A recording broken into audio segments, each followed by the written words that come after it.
राशि बहुत ही खूबसूरत लड़की थी। राशि को अपनी खूबसूरती पर बड़ा घमंड था, लेकिन उसकी शादी एक सिंपल से जिगर नाम के लड़के से हो जाती है। राशि जिगर को बिल्कुल भी पसंद नहीं करती थी और हर चीज की फरमाइशें करती रहती थी। कहने को तो जिगर उसे खुश करने की पूरी कोशिश करता था, लेकिन राशि का लालच कभी खत्म ही नहीं होता था। एक दिन, अरे जान, इतना क्यों सो रही हो? तुमसे मतलब, और वैसे भी तुम्हें क्या फर्क पड़ता है? और मेरी जिंदगी तो वैसे भी तुमने सोती हुई सी बना दी है। राशि जिगर को कोई न कोई ताना मारती रहती थी। हालांकि जिगर उसके लिए कर्जा लेकर गोल्ड की रिंग बनवाता है, लेकिन राशि के नखरे कभी खत्म ही नहीं होते थे। एक दिन राशि घर के बाहर खड़ी होती है। वो देखती है उसके पड़ोस में एक नया कपल रहने आया है, जिनका नाम अहम और गोपी होता है। गोपी और अहम एक साथ बहुत खुश रहते थे और वो काफी अमीर भी थे। गोपी को देखकर राशि कहती है, इसने तो कितना अच्छा ज्वेलरी सेट पहन रखा है, लगता है डायमंड का होगा। अरे मेरे ऐसे नसीब कहाँ। अगले दिन राशि अहम गोपी के घर जाती है और डोरबेल बजाती है। तभी अहम दरवाजा खोलता है और उससे कहता है, जी आप कौन? मैं आपकी पड़ोसन हूँ। मेरे घर में थोड़ी शक्कर खत्म हो गई है, तो थोड़ा दे देंगे? तभी अहम कहता है, जी जरूर, गोपी जरा शक्कर लेकर आना। उसके बाद गोपी राशि के लिए शक्कर लेकर आती है और उसे दे देती है। गोपी राशि को अंदर आने के लिए कहती है, लेकिन राशि उस दिन मना कर देती है। उसके बाद राशि अगले दिन फिर से अहम गोपी के घर जाने लगती है। अहम गोपी दोनों बातें कर रहे होते हैं कि राशि उनसे कहती है, ओह सॉरी, मैंने आप दोनों को डिस्टर्ब कर दिया। वो क्या है, मेरे हस्बैंड बाहर चले गए हैं, तो सोचा आप लोगों से ही बातें कर लूं। तभी गोपी कहती है, तुमने बिल्कुल ठीक किया राशि, आओ बैठो।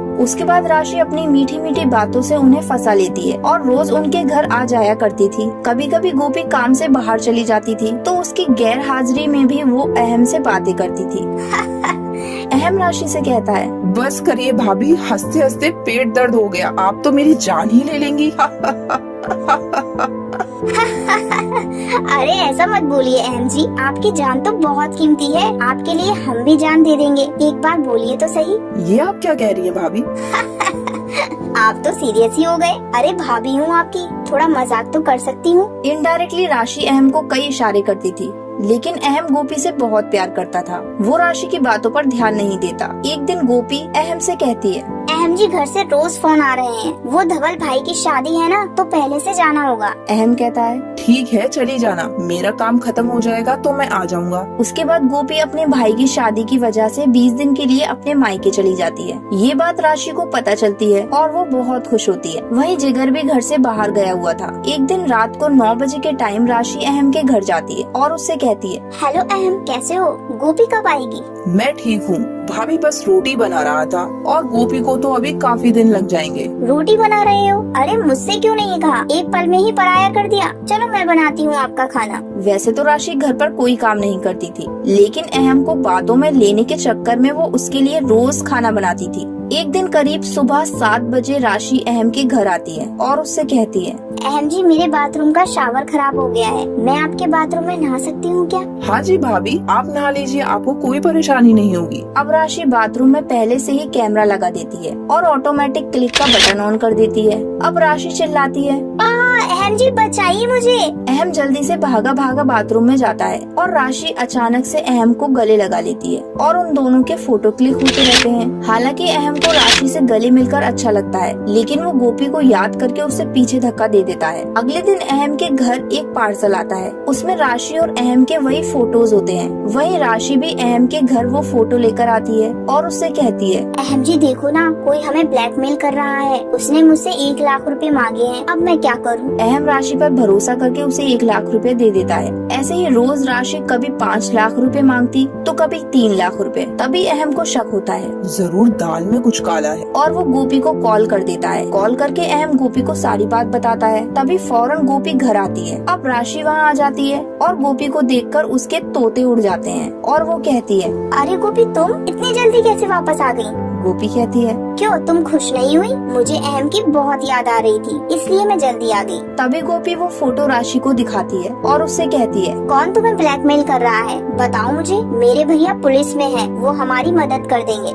ये सुनकर राशि घबरा जाती है और पुलिस में जाने की मना करती है, लेकिन गोपी उसकी एक नहीं सुनती और पुलिस में जाने की कहती है। तभी राशि पुलिस के डर से सारा जुर्म कबूल कर लेती है और रोते हुए कहती है, मुझे माफ कर दो गोपी, मुझे माफ कर दो। तभी गोपी राशि को जोर से थप्पड़ मारती है। जाती है और कहती है, मैं तुझे माफ कर दूं करमजली, तूने मेरे पति को फंसाया, उनसे पैसे ऐंठ रही थी। तो जैसी लड़कियों को तो चुल्लू भर पानी में डूब मरना चाहिए। और जिगर जी तो कितने अच्छे हैं जो तुझे हर खुशी देने की कोशिश करते रहते हैं। और अब दफा हो जाए यहाँ से, दोबारा अपनी शक्ल मत दिखाइयो। अब गोपी और अहम वहाँ से घर खाली करके दूसरी जगह रहने के लिए चले जाते हैं और फिर वो दोनों अपनी बेटी मीरा के साथ बहुत खुश रहते हैं। तो यही थी आज की कहानी।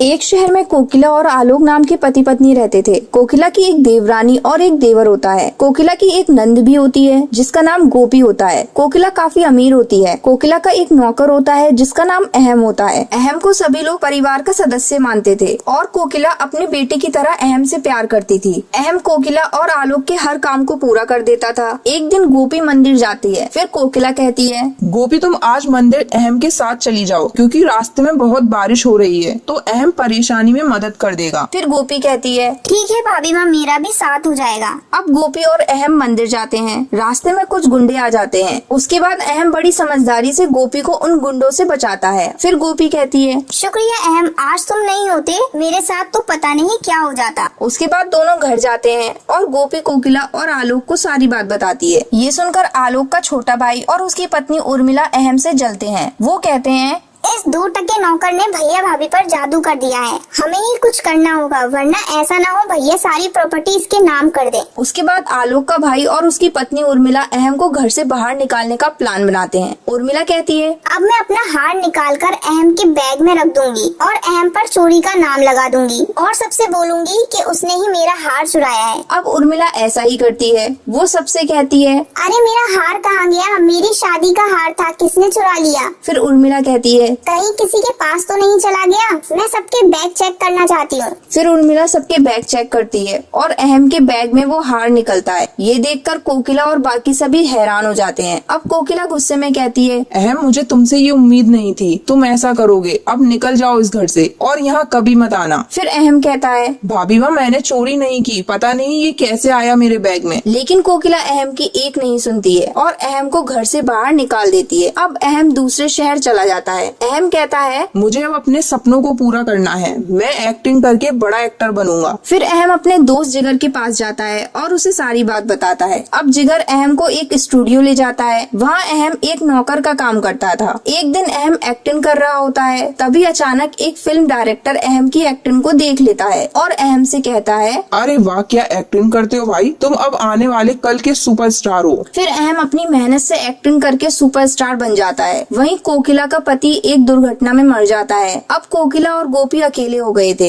और उर्मिला ने बड़ी चालाकी से पूरी जायदाद अपने नाम कर ली थी और घर को बेच दिया था। उर्मिला कोकिला और गोपी से कहती है, मैंने तुम्हारे लिए एक छोटा सा घर खरीदा है, चाहो तुम वहाँ रह सकते हो। फिर गोपी कहती है, आपने जो अहम और हमारे साथ इतना गलत किया है, भगवान आपको कभी माफ नहीं करेंगे और हमें नहीं चाहिए आपका ये घर भी। उसके बाद कोकिला और गोपी एक गांव में किराए के मकान में रहते हैं। अब अहम को ये बात पता चलती है कि उसके साहब मर चुके हैं और उर्मिला ने कोकिला और गोपी को घर से बाहर निकाल दिया है। ये सुनकर अहम कहता है, भाभी माँ अब मैं आपका बदला लूंगा, बस आप हिम्मत रखना, मैं जल्दी आऊंगा। अब अहम जिगर से कहता है, तुम अब उर्मिला की फैक्ट्री में आग लगा देना और उसके घर को भी नीलाम कर देना। उसके बाद जिगर ऐसा ही करता है और अहम उर्मिला की फैक्ट्री को जला डालता है। फिर अहम उर्मिला से कहता है, अब अच्छा लग रहा होगा तुम्हें, तुम्हारे पापों का घड़ा भर चुका था, इसलिए अब तुम्हारे पास कुछ नहीं बचा। ये सुनकर उर्मिला बहुत रोती है। अब अहम कोकिला और गोपी के पास जाता है। फिर कोकिला अहम से माफी मांगती है और अहम कोकिला को माफ कर देता है। फिर कोकिला अहम से गोपी की शादी करा देती है और वो सभी एक साथ बहुत खुश रहते हैं। तो यही थी आज की कहानी। आज का सवाल ये है, अहम दूसरे शहर में जाकर क्या बन जाता है? अगर आपको पता है तो आप चैट सेक्शन में जरूर बताएं। वीडियो पसंद आया हो तो वीडियो को लाइक करें और चैनल को सब्सक्राइब करना ना भूलें।